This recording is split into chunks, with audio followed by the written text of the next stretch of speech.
Maoist party కేంద్ర committee సభ్యుడు, ఆ పార్టీ గెరిల్లా కమాండర్ హిడ్మా చనిపోయి ఇప్పటికి దాదాపు నెల రోజులు గడిచిపోయాయి. నవంబర్ 18న అల్లూరు సీతారామరాజు జిల్లా, ఆంధ్రప్రదేశ్ చెందిన అల్లూరు సీతారామరాజు జిల్లా మారేడుమిల్లి ప్రాంతంలోని అడవుల్లో ఆయన ఎన్కౌంటర్ జరిగినట్టుగా పోలీసులు ప్రకటించిన సంగతి మనందరికీ తెలుసు. అయితే ఈ నెల రోజులుగా కూడా హిడ్మా ఎన్కౌంటర్ ఇంకా వైరల్గానే ఉంది.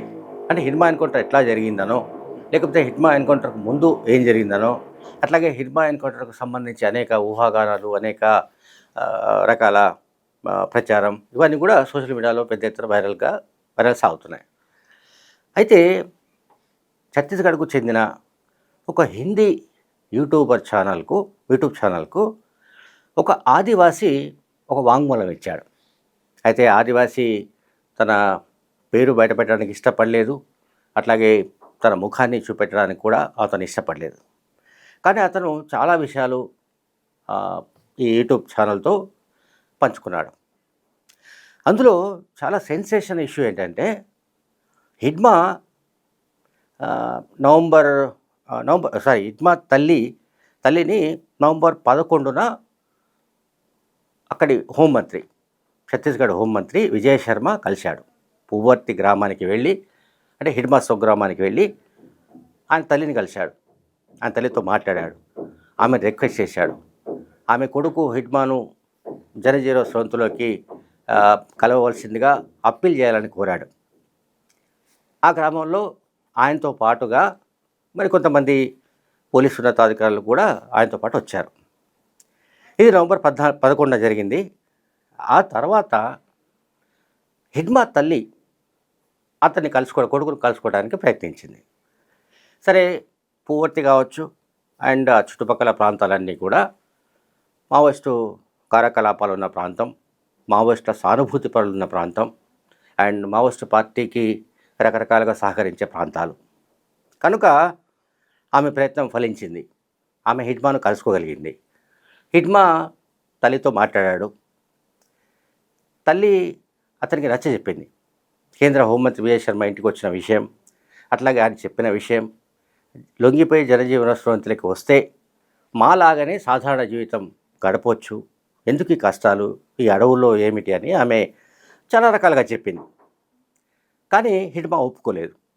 నేను ఒక పర్పస్తో ఈ తుపాకీ పట్టాను, నేను ఇది చివరి వరకు, నా ప్రాణం పోయేంత వరకు నీ ఆయుధాన్ని వదిలిపెట్టే ప్రసక్తి లేదని తల్లికి ఖరాఖండిగా చెప్పేశాడు. ఈ సందర్భంగా కొడుకును పట్టుకుని తల్లి బాగా ఏడ్చింది. దాదాపు ఇదంతా కూడా ఒక రోజంతా జరిగింది. 12వ తేదీ లేదా 13వ తేదీ. సో అంటే నేను క్రొనాలజీ చెప్తున్నాను. 11న ఛత్తీస్గఢ్ హోంమంత్రి హిడ్మా తల్లిని కలిశాడు. ఆ నెక్స్ట్ డే లేదా మరుసటి రోజు 12 లేదా 13వ తేదీలో హిడ్మా తల్లి హిడ్మాను కలిసింది.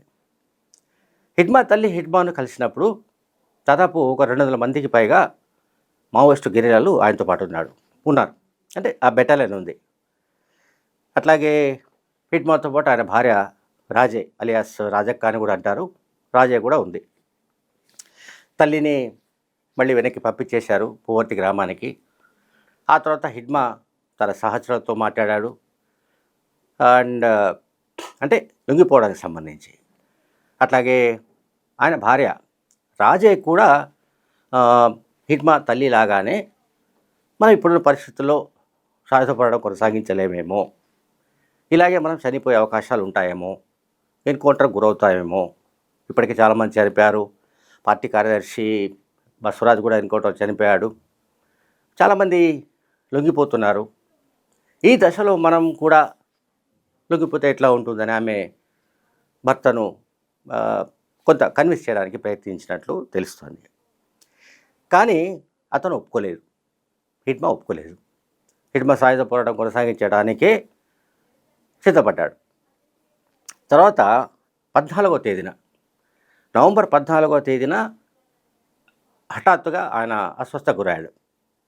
హిడ్మా ఆయన అస్వస్థ గురైన తర్వాత గంగలూరు అటవీ ప్రాంతంలో అతనితో పాటు దాదాపు 200 మంది, నేను చెప్పాను 150 to 200 పైగా ఉన్నారు మావోయిస్టు పార్టీకి సంబంధించిన గెరిల్లాలు, బెటాలియన్ 1 సంబంధించిన సభ్యులు ఎంత ఉన్నారు. సరే అక్కడికి ఒక నక్సలైట్ నాయకుడిని వీళ్ళు కోఆర్డినేట్ చేశారు. ఆ నక్సలైట్ నాయకుడు ఎవరో మనకు తెలియదు. ఆయన వచ్చాడు, ఆయన పరిస్థితి చూశాడు. హిడ్మాకు ట్రీట్మెంట్ అవసరమని కూడా కన్ఫర్మ్ చేశారు. సో హిడ్మాకు ట్రీట్మెంట్ ఎక్కడ చేయాలి, ఎట్లా చేయాలి, ఎక్కడికి తీసుకువెళ్ళి చేయాల్సి ఉంటుంది. ఇప్పుడున్న పరిస్థితిలో బయట నుంచి ఏ డాక్టర్ను కూడా పిలిపించలేని పరిస్థితి ఉంది. లేదా వైద్యం తెలిసిన వాళ్ళు ఎవరైనా కూడా మనం అడవుల్లోకి ఎవరిని కూడా తీసుకురాలేని పరిస్థితి ఉంది. మనకున్న నెట్వర్క్ అంతా కూడా దెబ్బతిన్నది. సో ఈ పరిస్థితుల్లో మనం ఇక్కడ నుంచి ఖచ్చితంగా వేరే ప్రాంతానికి వెళ్ళాల్సిందే, అక్కడ మనం ట్రీట్మెంట్ తీసుకోవాల్సిందేనని ఆ పార్టీకి సంబంధించి ఒక నాయకుడు హిడ్మాకు కన్విన్స్ చేశాడు. సరే హిడ్మా కూడా అందుకు ఒప్పుకున్నాడు, ట్రీట్మెంట్ తీసుకొని ఒప్పుకున్నాడు. హిడ్మాతో పాటు తాను కూడా వస్తానని భార్య రాజే చెప్పింది. ముందుగా మన భద్రత సెక్యూరిటీ కోసం ఒక 20 మందినైనా కనీసం తీసుకువెళ్దామని హిడ్మా అన్నాడు. సరే మొత్తం మీద ఇంతమంది కలిసి ఒకసారి బయలుదేరితే సమస్యలు వస్తాయన్న ఉద్దేశంతో 6 బయలుదేరాలని డిసైడ్ అయ్యారు. 6 అంటే హిడ్మా ప్లస్ ఆయన భార్య రాజే ప్లస్ ఇంకొక 4 ఆ పార్టీకి సంబంధించిన సభ్యులు, అంతా సాయుధులు. మొత్తం 6. ఈ 6తో పాటు ఒక నక్సలైట్, ఒక మావోయిస్ట్, అతను ఎవరో తెలియదు. అతను వీళ్ళని అంటే వీళ్ళ ప్రయాణానికి సంబంధించిన ఏర్పాట్లను కోఆర్డినేట్ చేశాడు. అట్లాగే వీళ్ళతో పాటుగా కూడా వచ్చాడు. ఎక్కడి దాకా వచ్చాడు అన్నది ఒక మిస్టరీ. ఎందుకంటే మావోయిస్ట్ పార్టీ కేంద్ర కమిటీ హిడ్మా ఎన్కౌంటర్ తర్వాత పత్రికలకు విడుదల చేసిన ప్రకటనలో హిడ్మాను 15వ తేదీన విజయవాడ ఆసుపత్రిలో పట్టుకున్నారు, అక్కడి నుంచి తీసుకువెళ్ళి మారేడుమిల్లిలో ఎన్కౌంటర్ చూపారన్నది ఆ ప్రకటన సారాంశం. సో ఇక్కడ ఈ స్టోరీలో అంటే ఒక ఆదివాసి హిందీ యూట్యూబ్ ఛానల్కి ఇచ్చిన చెప్పిన సమాచారంలో విజయవాడ చేరుకోక ముందే సమ్వేర్ ఎక్కడో ఒక చోట ఒక దగ్గర వీళ్ళను ఉంచాడు. వీళ్ళతో పాటు వచ్చిన ఒక మావోయిస్టు కార్యకర్తనండి లేదా సానుభూతిపరుడు, మనకు క్లారిటీ లేదు, అతను దగ్గర పెట్టాడు. పెట్టి నేను డాక్టర్ను తీసుకొస్తానని చెప్పాడు, లేదా డాక్టర్ దగ్గరికైనా మనం వెళ్దామని చెప్పాడు విజయవాడకు. సో విజయవాడకు ఎంత దూరంలో వీళ్ళు ఆగిపోయారనే దానికి సంబంధించిన ఇన్ఫర్మేషన్ సరిగ్గా లేదు, సక్రమంగా లేదు. తర్వాత నవంబర్ 14న ఇదంతా సన్నివేశం జరుగుతోంది.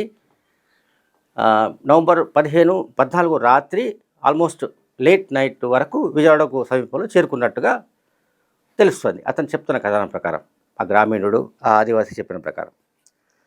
సో నవంబర్ 15 ఉదయం పోలీసులు అతన్ని చుట్టుముట్టారు, అంటే ఈ 6 చుట్టుముట్టారు. అప్పటికే ఇతను ఉడాయించాడు. వీళ్ళని తీసుకొచ్చిన వ్యక్తి అదృశ్యమయ్యాడు, అతను దొరకలేదు పోలీసులకు. కనుక అతను ఎవరో మనకు తెలియదు, అతని ఇన్ఫార్మరా ఏమిటని తెలియదు. ఎందుకంటే వీళ్ళ ప్రయాణాన్ని ఆర్గనైజ్ చేసిన వాడు, వీళ్ళతో పాటుగా విజయవాడ సమీపం దాకా తీసుకొచ్చిన వాడు అని ఎవరైతే చెప్తున్నామో అతను ఆ సీన్లో లేడు. ఆ తర్వాత 15 నుంచి 18 దాకా ఏం జరిగిందో మనకెవరికి తెలియదు. సరే మావోయిస్ట్ పార్టీ కేంద్ర కమిటీ చెబుతున్న దాని ప్రకారం ఈ 3 రోజుల పాటు హిడ్మాను ఆయన అనుచరులందరినీ ఇంట్రాగేట్ చేశారు, ఆ తర్వాత చంపేశారంటే అదొక పోలీసుల ప్రకటన. అయితే జనజీవన స్రవంతిలోకి రావడానికి ఇష్టపడని హిడ్మా అనూహ్యంగా మారేడుమిల్లిలో ఎన్కౌంటర్లో చనిపోయాడు. అయితే ఈ హిందీ యూట్యూబ్ ఛానల్కు చెప్పిన వ్యక్తి ఇంకొక మాట కూడా చెప్పాడు. కరెగుట్ట లాంటి ఒక ప్లేస్లో దాదాపు 3000 మంది సాయుధ బలగాలు చుట్టుముట్టినా కూడా కనీసం 300 మందితో పాటుగా హిడ్మా అక్కడి నుంచి తప్పించుకోగలిగాడు. ఇది ఆపరేషన్ కరెగుట్ట నుంచి.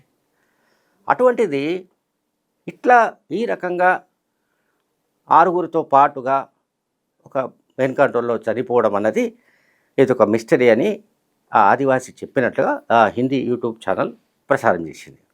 ఖచ్చితంగా ఇందులో భారీ కోర్ట్ ఆపరేషన్ ఉన్నట్టుగా కూడా ఆ ఆదివాసీ అనుమానం వ్యక్తం చేసినట్లుగా ఆ హిందీ యూట్యూబ్ ఛానల్ తెలియజేసింది. Thank you very much.